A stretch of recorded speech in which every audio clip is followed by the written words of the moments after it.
in the early 60s, mecca for the mods and location for the Who's new film, Quadrophenia. These 60s punks rode scooters and popped pills, wore parkas and Levi's, danced to filthy rhythm and blues, and worshipped groups like the Small Faces and the Who. 10 years later, Pete Townshend remembered his days as a mod and invented Jimmy, scooter-riding, pill-popping, parka-wearing mod who leaves home and his profession as a dust man to travel to Brighton, there to join forces with the other mods and modesses. Quadrophenia would take them even further into the world of big business, production budgets and ulcers, and away from the stage. What would become of the Who now? The Who, when they got involved with the production budgets for Quadrophenia, we had financial people look after us on that basis. I mean, occasionally we go in and bang tables, but it won't be on the issue of money, and it won't be on the issue of business. It will be on the issue of the quality and the nature of the films, or for example, with Shepperton Studios, we want to bring that place to life. We're not interested in the money side of it, or the business side of it. They're problems for people in pinstripes to deal with. So, when did you get down here then? I got down here about half an hour ago. Yeah? Well, we left this morning before it was light. What was it like? Well, it was dark, wasn't it, eh? Oh, look at him. Don't he look smart? Oh, look. Look at the scooter. That is ace. Whoa! Whoa! So, what happened to you last night? That'd be telling now, wouldn't it? Wouldn't it?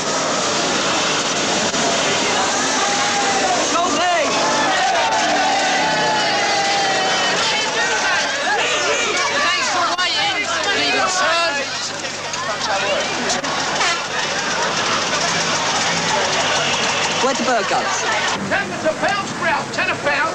Oi! Hey, you can't do that. You can't do that. We tracked the deuced, spotty, mad urchin Phil Daniels, who plays the part of Jimmy in the film, and the fractured Leslie Ash, who played his bird Striff. They were about to brave a plate of eels in the very pie and mash up where mods, Townsend and Daltrey used to exchange belches.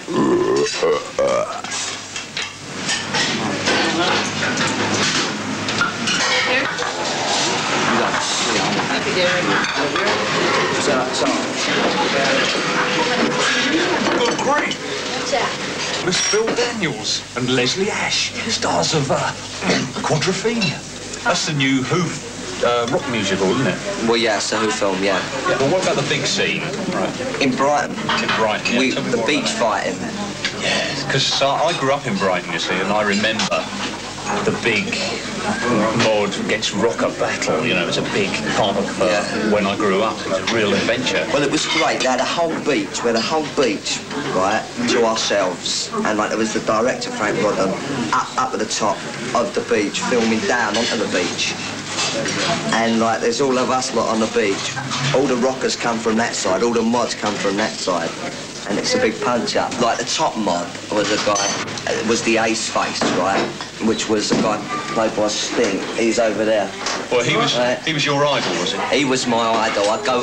When I go to Brighton, we have the rights in Brighton. He is the top mod. He's got a silk suit, a silver silk suit, and silver leather coat, the lot, you know? If you want style, you've got to go for something like that. As for him, you old son look like a right scruff.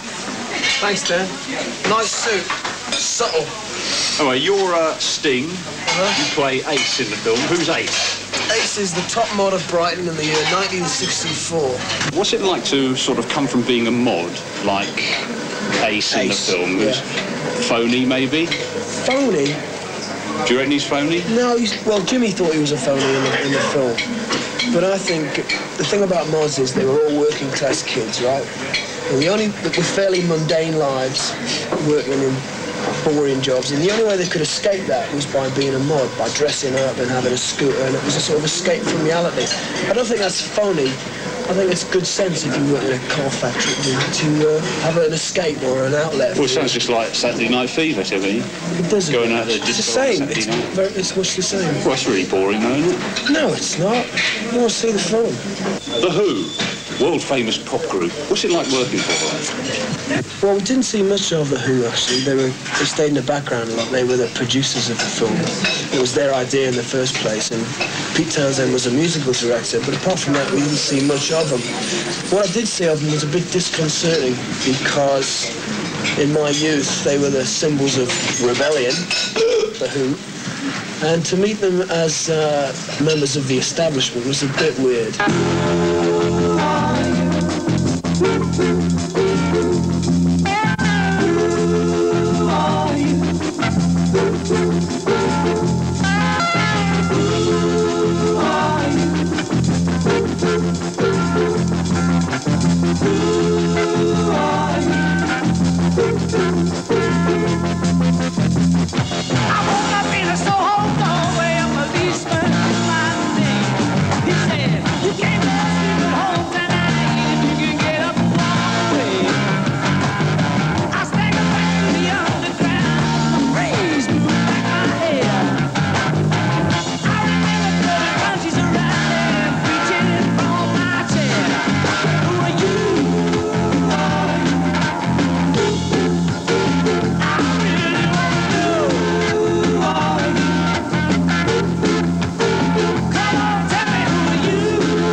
Years ago, Pete Townshend screamed, "Hope I die before I get old."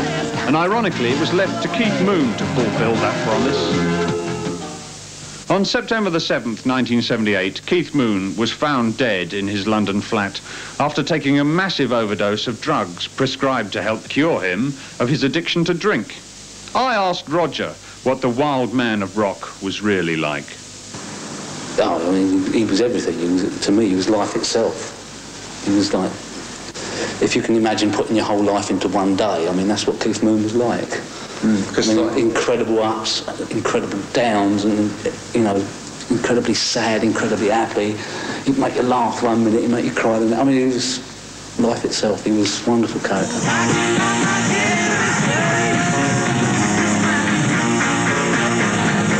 It's actually changing. We're not going to be doing what we did before. It's not the same band. We can't pretend to be the same band.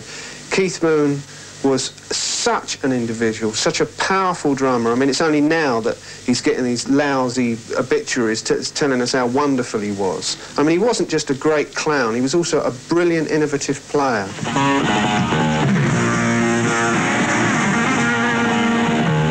Since Keith's died, which really, you know, knocked us for a loop. I mean, it was like losing a brother. It was like the worst period of my life.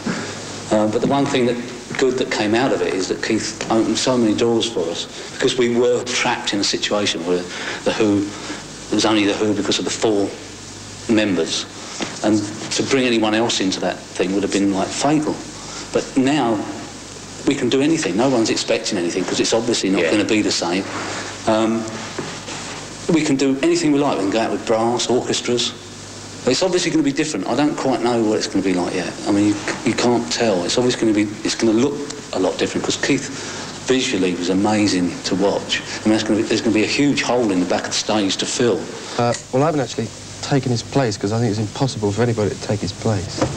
You know what I mean? Because he was such an eccentric person, a lovable person as well, you know, and a good friend of mine. Kenney Jones shouldn't be measured alongside or against Keith Moon in something that was The Who. You know, we're looking to a new album next year and a completely fresh start. And I also hope that we'll be able to get other people in the band as well. I'd like to see another guitar player in the band. And Eric Clapton can't join. He's asked 3 times, but he can't join.